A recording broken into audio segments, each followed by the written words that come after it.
Tässä on Ahtisaaren vaakuna, joka on 94, hän astui virkaan, niin tein sille, että presidenteillähän pitää olla vaakuna sen tähden, että onko se nyt 1700 ja jotakin on perustettu Ruotsissa Serafiimi-ritarikunta, ja niiden säännöissä lukee, että kun presidentti tekee valtionvierailun Tukholmaan, niin hänelle myönnetään Serafiimi-ritarin arvo ja sitten hänen pitää esittää vaakuna tai luonnosvaakunasta.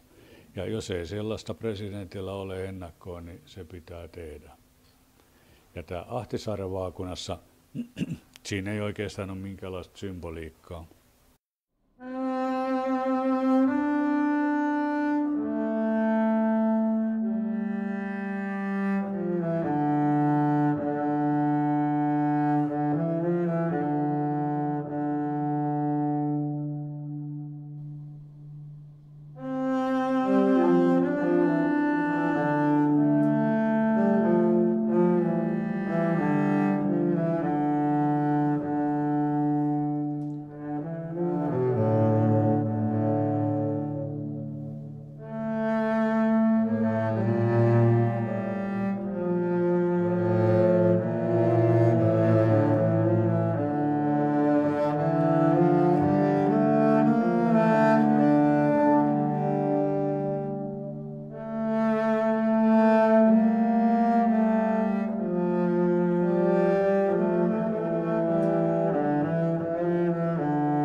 Tässä on tietysti oma vaakuna, ja tämä kuvio tässä niin on turkiskoro, joka on myöskin Pirkanmaan pirkkalaisuuden tunnus. Ja toi uusi kuu, se on symbolisesti kasvava kuu, tulee valosammaksi ja suuremmaksi. Ja mä toivon, että mäkin vielä valostuisin vanhalla iällä ja kasvaisin muustakin kuin maahan kohdalta.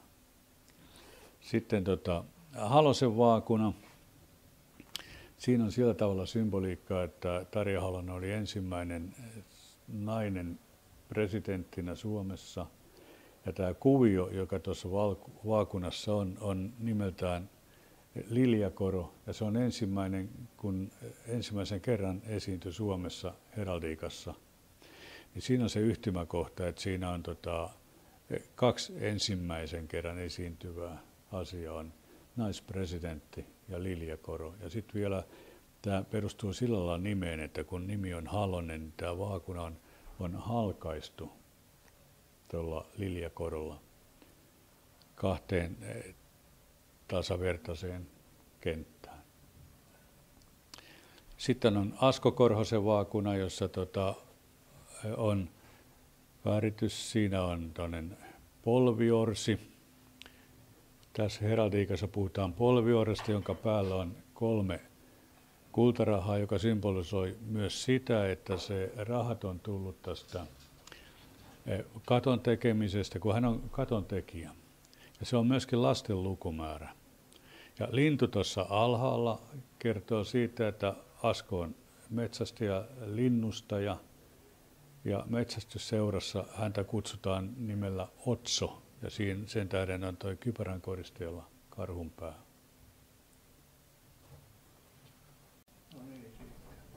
Joo, tässä on esimerkiksi sitten tuo Boston tuoli, tuossa Keino tuli aika monelta varmaan muistoja mummolasta, että kun mummo istui tuommoisessa tuolissa, keinutteli siinä ainot jalassa ja ryysti kahvia. Sokeripalan läpi 38 senttiä oli ennätys. Niin että se tulee tuolta USAsta lähtenyt ja se tulee Englannin ja Ruotsin kautta Suomeen, tulee tonne Nakkilaan ja Urjalan seudulla, missä tehtiin tätä Boston tuolia sen englantilaisen ja amerikkalaisen mallin mukaan.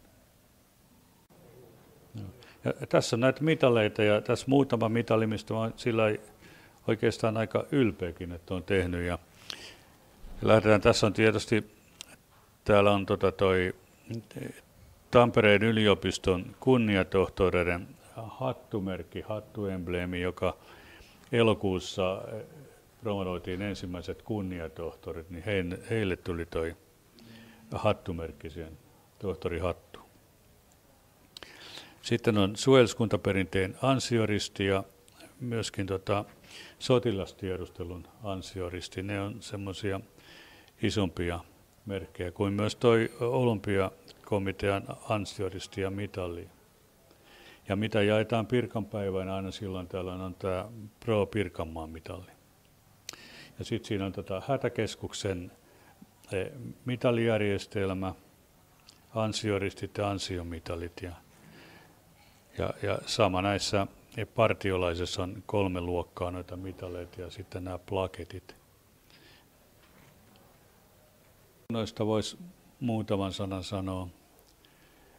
Siinä on ristilävaakuna ja lääpärivaakuna, niin kuin symbolista huomaa, niin lääkärisukuja kummatkin.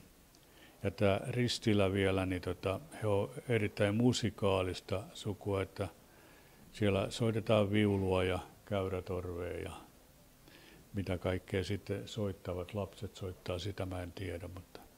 Ja sitten tämä vihreä kultavaakuna, tuossa se on Timo Hanhilahden vaakuna ja asuu Teiskossa Parlahden rannalla. Tässä on se Parlahteen kuvaava, joka on toi aaltokuvio tuossa.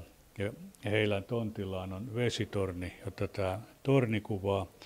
Ja sitten sinne menee koivukuja, ympäröi sitä väylää, noi koivulehdet tulee siitä. Ja kannustähti kuvaa tätä ratsutilaa, joka siellä on.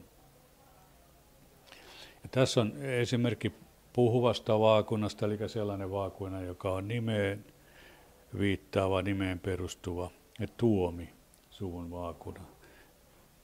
Ja täällä on sitten Jake Leonomaan vaakuna, niin hän lentää avustuslentoja jossakin idässä päin Itämailla.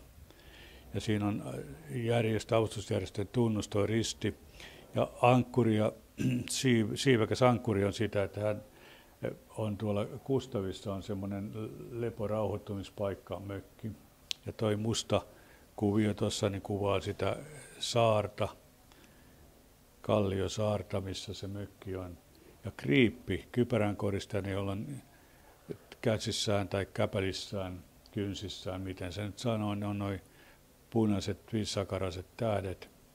Niin hänen isänsä oli Raatteentiellä siinä divisioonassa, tai siinä joukossa, joka erotti nämä venäläisen divisioonat toisistaan. Et sen tähden siinä tulee tämmöinen historiallinen merkkaus siihen.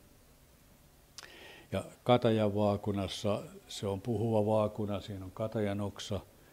Ja sitten hänen isänsä oli Riihimäen kuuluisia piippumuurareita, niin siitä tulee toi muurikuvio. Ja Katajan oksassa on myöskin 3 Katajan marjaa.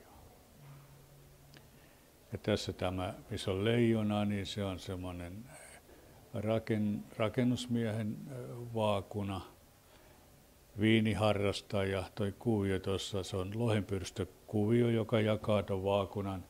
Mutta siinä tulee myöskin se semmoinen, koulussa puutöissä tehtiin tuommoista liitosta. En mä muista, mikä se liitoksen nimi on, kun en mä ole mikään puuseppä. Ja noi viinit tuossa, niin viinirypäleet, hän on viiniharrastaja. Ja myöskin Lions-toiminta tulee ilmi tuosta leijonasta, joka pitää lippua.